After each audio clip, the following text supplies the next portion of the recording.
तळोद्यात पुन्हा दुकानफोडी. किराणा दुकानातून 29,200 रुपयाचा ऐवज लंपास.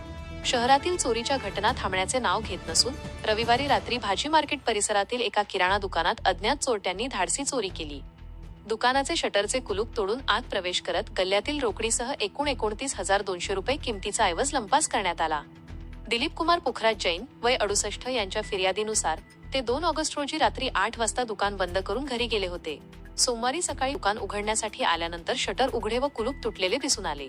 तपासणी केली असता गल्ल्यातील 5,000ची रोकड, सोयाबीन तेलाचे डबे, काजू बदाम तांदळाचे पोते, साबण, आवळा तेलाच्या बाटल्या तसेच इतर किराणा माल चोरीला गेल्याचे आढळले. या प्रकरणी अज्ञात चोरट्याविरुद्ध तळोदा पोलीस ठाण्यात गुन्हा दाखल करण्याची प्रक्रिया सुरू असून पोलिसांकडून पुढील तपास केला जात आहे. शहरातील वाढत्या चोरीच्या घटनांमुळे व्यापाऱ्यांमध्ये चिंतेचे वातावरण निर्माण झाले आहे.